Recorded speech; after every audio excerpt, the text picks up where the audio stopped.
सुगन्धिं पुष्टिवर्धनम् उर्वारुकमिव बन्धनान् मृत्युमूर्च्छियमामृतात्।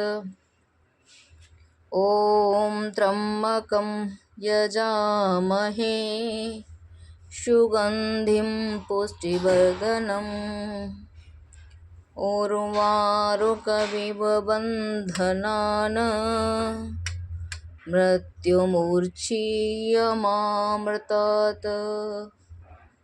ॐ त्र्यम्बकं यजामहे सुगन्धिं पुष्टिवर्धनम् उर्वारुकमिव बन्धनान् मृत्युमूर्च्छियमामृतात्।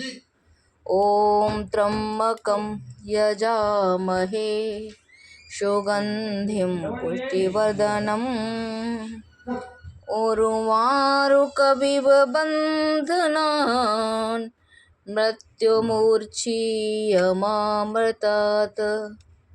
ॐ त्र्यम्बकं यजामहे सुगन्धिं पुष्टिवर्धनम् उर्वारुकमिव बन्धनान् मृत्युमूर्च्छियमामृतात्।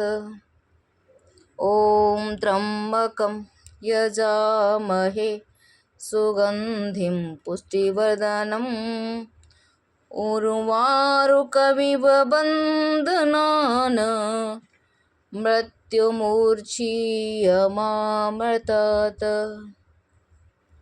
ॐ त्र्यम्बकं यजामहे सुगन्धिं पुष्टिवर्धनम् उर्वारुकमिव बन्धनान् मृत्युमूर्च्छियमामृतात्।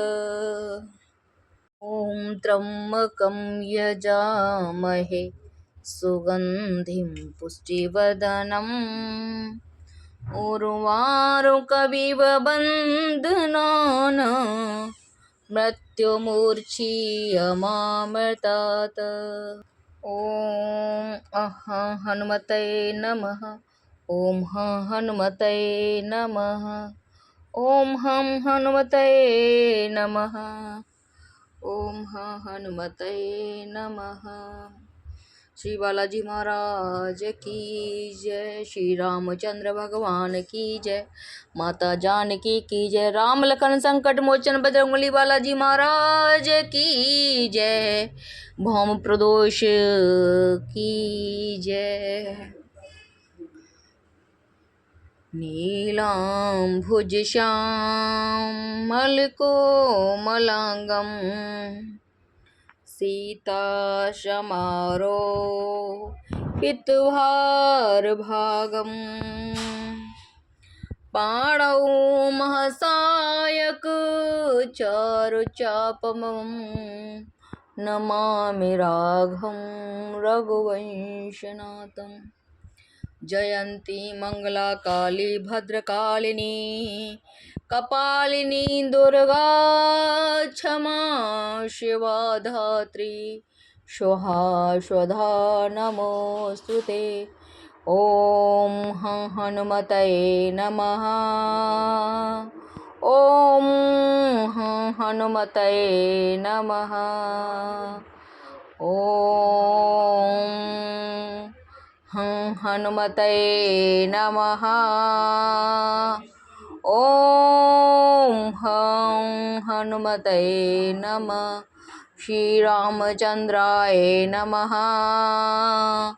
श्री रामचंद्राय नमः। ॐ सीता माताय नमः। ॐ श्री सीता माताय नमः। ॐ शालग्रामाय नमः। ॐ श्री शालग्रामाय नमः। ॐ नमः शिवाय। ॐ नमः शिवाय। ॐ नमः शिवाय। ॐ नमः शिवाय।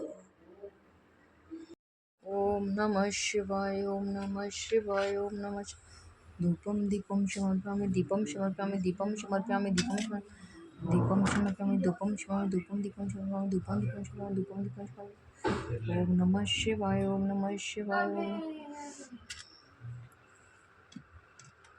कथा प्रारंभ होते आओ वीर हनुमान, राम लखन सीता सहित करो मेरो कल्याण। श्री बालाजी महाराज की जय, भोले बाबा की जय, माता पार्वती की जय, गणेश भगवान की, नंदी भगवान की, विष्णु भगवान, लक्ष्मी माता की जय, श्री रामचंद्र माता जानकी, राम लखन संकट मोचन बजरंग बालाजी महाराज की जय, शालग्राम भगवान की जय।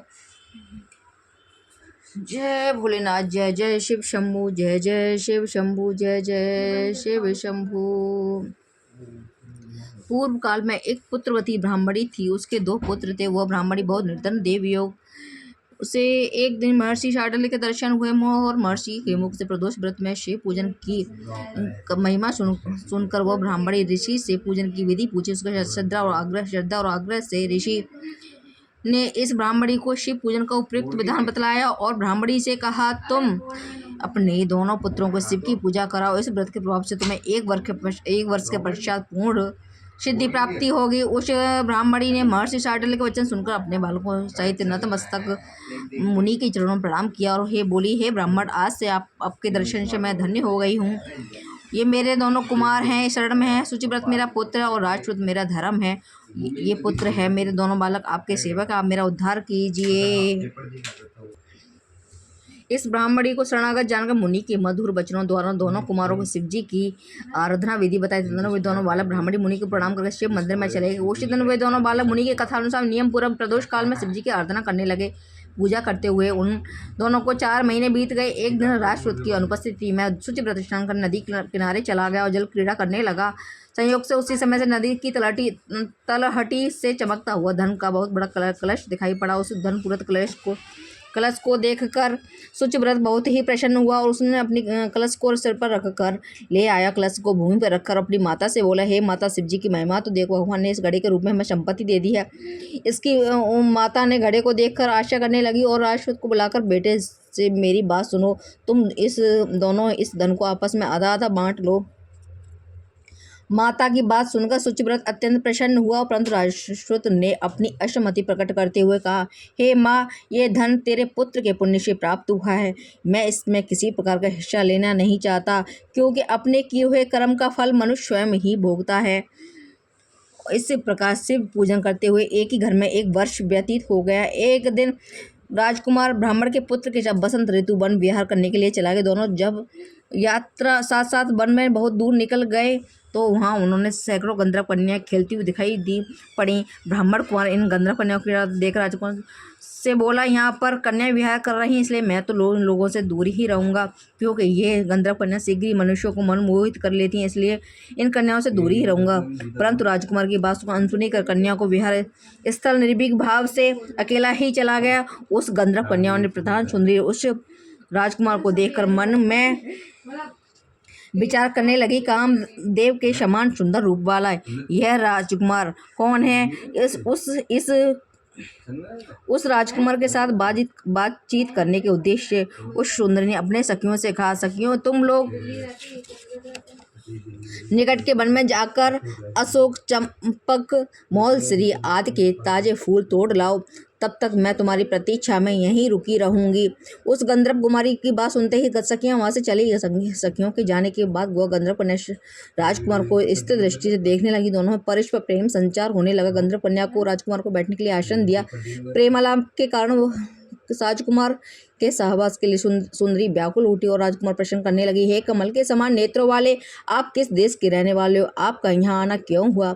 गंधर्व कन्या की बात सुनकर राजकुमार ने उत्तर दिया, मैं विदर्भराज का पुत्र हूँ। मेरे माता पिता स्वर्गवासी हो चुके हैं। शत्रुओं ने मुझसे मेरा राज्य हरण कर लिया है। राजकुमार ने अपना परिचय देकर गंधर्व कन्या से कहा, आप कौन हैं, किसकी पुत्री हैं और इस वन में किस उद्देश्य से आई हैं? आप मुझसे क्या कहना चाहती हैं? राजकुमार की बात सुनकर गंधर्व कन्या ने कहा, मैं विद्रविक नामक गंधर्व की पुत्री अंशुमति हूँ। आपको देखकर आपसे बातचीत करने के लिए यहाँ पर सखियों के साथ छोड़कर रह गई हूँ। मैं गान विद्याओं में निपुण हूँ। मेरे सभी गाने पर सभी देवंगनाएं रीझ जाती हैं चाहती हूँ आपका और मेरा प्रेम सर्वदा बना रहे। इतनी बात सुनकर गंधर्व कन्या ने अपने गले का बहुमूल्य मुक्त हार राजकुमार के गले में डाल दिया। वह हार उन दोनों को प्रेम का प्रतीक बन गया। इसके पश्चात राजकुमार ने उस कन्या से कहा, हे सुंदरी, तुमने जो कुछ कहा वो सत्य है, लेकिन आप राज्य विहीन राजकुमार के पास कैसे रह सकेंगी? आप अपने पिता की अनुमति के लिए बिना मेरे साथ कैसे चल सकेंगी? राजकुमार की बात सुनकर कन्या मुस्कुराकर कहने लगी, जो भी कुछ है मैं इच्छा से आपका वर्णन करूंगी। आप परसों प्रातःकाल आएगा, मेरी बात कभी झूठी नहीं हो सकती। गंधर्व कन्या ने ऐसा पुनः अपनी सखियों के पास चली गई। इधर वो राजकुमार शुचिव्रत के पास जा पहुंचा और अपना सारा वृतांत कहा सुनाया। इसके बाद वो दोनों घर को लौट गए और पहुंचकर उन दोनों ने ब्राह्मणी से सब हाल कहा, जिसे सुनकर ब्राह्मणी बहुत हर्षित हुई। गंधर्व कन्या द्वारा निश्चित किए हुए दिन को राजकुमार शुचिव्रत के साथ उसी वन में पहुंचा। वहां पहुंचकर उन दोनों ने देखा, गंधर्व राज ने उन दोनों को कुमारों को अभिनंदन करके सुंदर आसन पर बिठाया। राजकुमार ने कहा, मैं परसों कैलाशपुरी को गया था, वहाँ भगवान शंकर पार्वती के सहित विराजमान थे। उन्होंने मुझे अपने पास बुलाकर पृथ्वी का राजच्युत होकर धर्मगुप्त नामक राजकुमार घूम रहा है, शत्रुओं ने उसके वंश को नष्ट भ्रष्ट कर दिया है। वह कुमार सदा ही भक्तिपूर्वक मेरी सेवा किया करता है और इसलिए मैं तुम तो उसकी सहायता करो, जिससे वो अपने शत्रुओं पर विजय प्राप्त कर सके। इसलिए मैं भगवान शिव जी की आज्ञा से अपनी पुत्री अंशुमति आपको सौंपता हूँ। मैं शत्रुओं के हाथ में गए हुए राज्य को वापस दिला दूंगा। आप इस कन्या के साथ 10,000 वर्षों तक राज सुख भोगकर शिवलोक में चले जाएंगे। शिवलोक में जाने पर मेरी पुत्री इसी शरीर से आपके साथ रहेगी। इतना कहकर गंधर्व ने अपनी पुत्री के विवाह राजकुमार के साथ कर दिया। दहेज में अनेक बहुमूल्य रत्न, वस्त्र, रथ आदि प्रदान किए। इसके अतिरिक्त दास दासियां शत्रुओं पर विजय पाने के लिए गंधर्वों की चतुरंगिणी सेना भी दी। राजकुमार ने गंधर्वों की सहायता से शत्रुओं को नष्ट भ्रष्ट कर दिया। वह अपने नगर को प्रविष्ट हुआ। मंत्रियों ने राजकुमार को सिंहासन पर बैठाकर उसका राज्याभिषेक किया। वह राजकुमार राज सुख भोगने लगा। जिस दरिद्र ब्राह्मणी ने उसका पालन पोषण किया था, उसी राजमाता के पद पर आसीन किया गया। वह शुचिव्रत ही उसका छोटा भाई बना। इस प्रकार प्रदोष व्रत में शिव पूजन के प्रभाव से राजकुमार दुर्लभ पद को प्राप्त हुआ। जो मनुष्य प्रदोष काल में नित्य कथा का श्रवण करता है, वह सभी कष्टों से मुक्त हो जाता है और अंत में परम पद अधिकारी बनता है। बोलो भोले बाबा की जय, माता पार्वती की जय। बोलो भोले बाबा की जय, माता पार्वती की जय, नंदी भगवान की जय। हर हर महादेव। नीलांबुज श्यामल कोमलांगम, सीता समारोपित भारवागम। नीलांबुज श्यामल कोमलांगम, सीता समारो प्रतिवादभागो। पाणौ महासाय एकचार चापं, नमामि राघं रघुवंशनाथम्।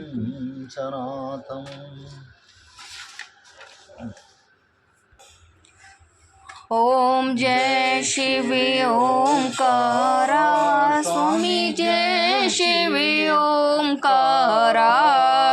ब्रह्मा विष्णु सदा शिव, ब्रह्मा विष्णु सदा शिव, अर्धांगी धारा। ओम जय शिव ओंकारा। कानन चतुरानन पंचानन राजे, स्वामी पंचानन राजे। हंसासन गरुड़ासन, हंसासन गरुड़ासन, वृषवाहन साजे। ओम जय शिव ओंकार। भुज भुज चार चतुर्भुज दस भुज अति सोहे स्वामी दस भुज अति सोहे तीनों रूप निरखता तीनों रूप निरखता त्रिभुवन जन मोहे ओम जय शिव ओमकारा अच्छ माला वन माला मुड माला धारी मुड माला धारी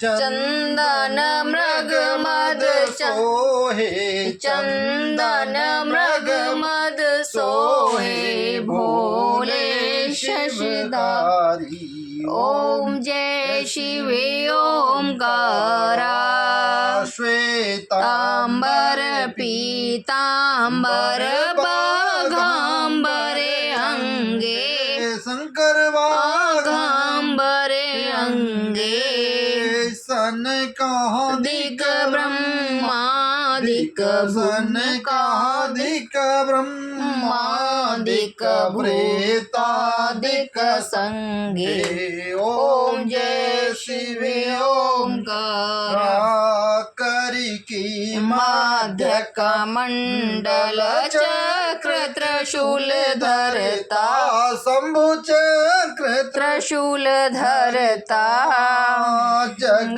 करता जग हरता जग पालन पालन करता ओम जय शिव ओमकारा ब्रह्मा विष्णु सदा शिव जानती अविवेका प्रभु जानती अविवेका प्रणवाक्षर के मध्य प्रणवाक्षर के मध्य ये तीनों एका ओम जय शिव ओमकारा गुड़ स्वामी जी की आरती जो कोई नरी गावे स्वामी प्रेम सहित गावे कहत शिवानंद स्वामी कहत हरि हर स्वामी मनवांछित फल पावे ओम जय शिव ओमकारा बोलो भोले बाबा की जय माता पार्वती की जय नंदीश्वर भगवान की जय जय श्री रामचंद्र माता जानकी राम लखन संकट मोचन बजरंगबली बालाजी महाराज की जय पवन सुत हनुमान की जय बजरंगबली हे प्रभु कृपा करो सुख शांति दो हे भोलेनाथ जय जय शिव शंभू जय जय शिव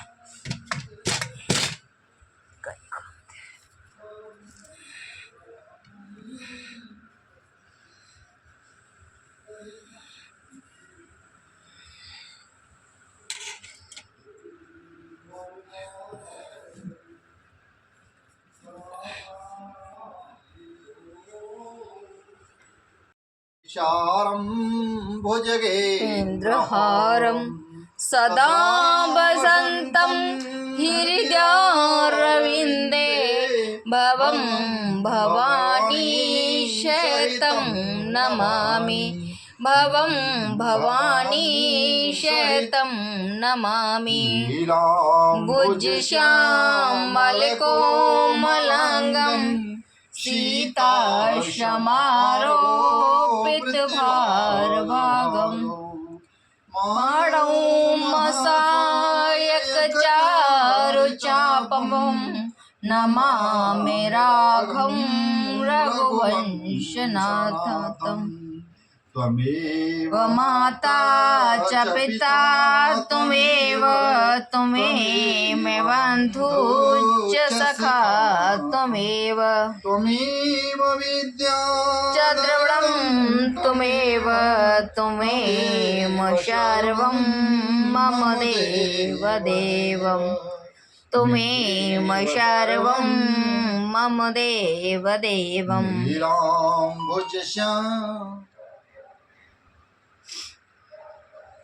धर्म की, जय हो, धर्म की, जय हो, अधर्म का, विनाश हो, अधर्म का, विनाश हो, प्राणियों में, सद्भावना हो, प्राणियों में, सद्भावना हो, विश्व का, कल्याण हो, विश्व का, कल्याण हो, संत सनातन धर्म की, जय हो, गौ माता की, जय हो, गंगा मैया की, जय हो, यमुना मैया की, जय हो। जयकारा वीर बजरंगी का बोलो, हर हर हर हर महादेव।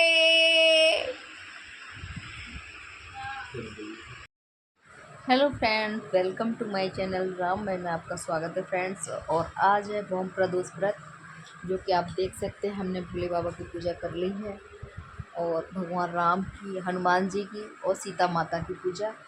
और पूजा मेरी कंप्लीट हो चुकी है फ्रेंड्स, और मुझे बहुत अच्छा लग रहा है। आप सभी को भौम प्रदोष व्रत की बहुत बहुत शुभकामनाएं।